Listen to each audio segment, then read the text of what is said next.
metabolic rate. Make sure to subscribe and hit the notification bell as well. How many calories you need a day depends on your basal metabolic rate, which is determined by your weight, lean muscle mass, sex, and other factors. Your total daily energy expenditure, or TDE, is the total amount of energy you're burning during a 24-hour period. This number is determined by your basal metabolic rate, physical activity, hormones, medical condition, metabolic status, and what food you eat in what amounts. Your metabolic rate is also regulated by the thyroid gland, which is located in the front of your throat. Non-exercise activity thermogenesis, or NEAT, includes the small physical activities that aren't exercise, like walking around the house, fidgeting, twitching, doing chores, etc. Your basal metabolic rate, or BMR, measures the amount of calories you burn during rest when you're simply breathing. To know your TDE, you would have to know what kind of activities you do at what intensities, and this is where it gets kind of tricky because those numbers, they change all the time, and it's going to depend upon many things. To know what your overall metabolic rate is, you would simply have to know how many calories you need to eat to maintain your current body weight, and to do that, you simply have to track and measure all the calories you eat for at least a few days up to a few weeks, and then you can make your adjustments based upon that number. So here are a few ways of increasing your metabolic rate. Number 1, build muscle. Lean muscle tissue burns more calories than fat, and it also makes you more insulin sensitive. The more muscle you have, the higher your BMR, and the easier it is for you to lose fat.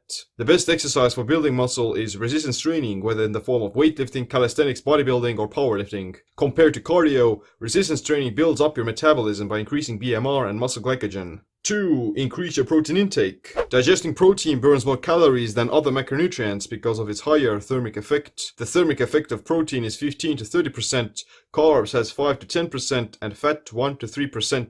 Getting about 25 to 35% of your calories from protein makes you burn more calories on digestion and also promotes satiety, which can make you eat less food overall. Higher protein during dieting also alleviates the decrease in metabolism that occurs with losing weight. The reason is that protein helps to maintain lean muscle. 3. Drink more water. Drinking warm water can cause water-induced thermogenesis that increases body temperature and metabolic rate in the short term. Cold water can also make you burn calories to match your body temperature. Water at room temperature probably doesn't burn extra calories because your body doesn't have to heat it up or cool it down. Proper hydration can also increase NEAT and suppress hunger. 4. Increase your non-exercise active thermogenesis. Go for longer walks, take the stairs, park your car further away from the house, use a standing workstation, clean up your room, do rebounding, or simply dance around. All of them burn more calories and increase your NEAT. 5. Do high-intensity interval training. HIIT cardio increases metabolic rate and excess post-exercise oxygen consumption much more than regular cardio. You'll burn more calories at rest. 6. Do steady-state cardio. Low-intensity cardio is still a great way to burn more calories and burn fat.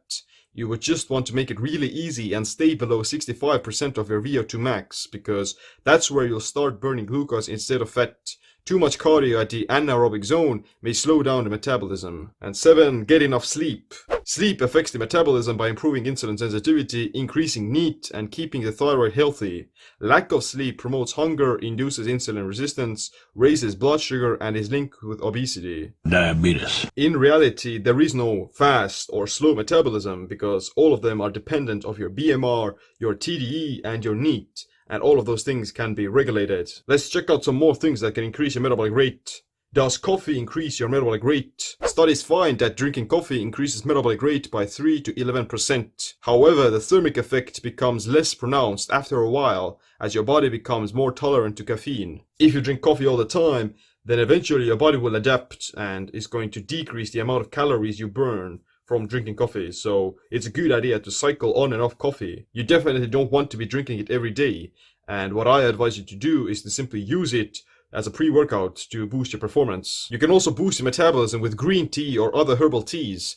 They contain a bit of caffeine that mobilizes fat, but the warm water also raises metabolic rate. Here are some foods that increase your metabolic rate. Spicy foods, different peppers, spices, herbs like black pepper, cayenne pepper, curry, ginger, etc. can increase your metabolic rate. Capsaicin is a compound found in peppers and chilies. Studies have found that a little bit of capsaicin can make you burn 50 more calories a day.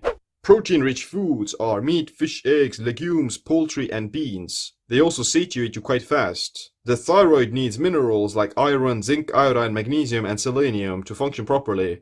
You can find them in foods like seafood, oysters, sea vegetables, fish, nuts, meat, and seeds. Eating hot soups and stews can raise your body temperature, which increases metabolic rate slightly. Someone who suffers from low thyroid like cold hands and feet, then having some soup and stews can help with that.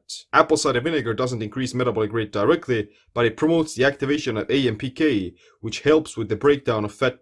Apple cider vinegar also suppresses appetite and lowers blood sugar. Medium-chain triglycerides get metabolized into energy much quicker than long-chain ones. They also promote ketone body production and can increase metabolic rate by 4 to 12%. However, not eating anything at all and doing intermittent fasting instead can also increase your metabolic rate. A 48-hour fast increases metabolic rate by 3 to 14%, partly because of higher norepinephrine and cortisol, but also because of the body shifting fuel sources and becoming less efficient at burning the one that it's adapted to. In fact, I think that doing intermittent fasting and long fasting is actually a much more effective and healthier way of losing weight than chronic caloric restriction. Chronic caloric restriction causes metabolic adaptation, and you're gonna have to eat fewer calories to continue losing weight.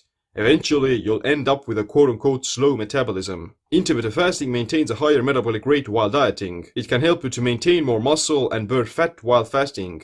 During the fasted state, you'll decrease muscle catabolism thanks to the elevation of ketone bodies, and you'll be burning primarily body fat. Fasting can only slow down your metabolism if you combine it with sleep deprivation, chronic high-intensity exercise, not enough recovery, and not eating enough calories. That's why it's also important to incorporate scheduled refeeds to bump up your metabolic rate and prevent metabolic adaptation. In most cases, you can do it by simply having a refeed day once a week, where you consume a bit more calories, maybe like 300 to 400 extra calories, but not too much, because you can still jeopardize all of your week's work by eating a ton of junk food and over consuming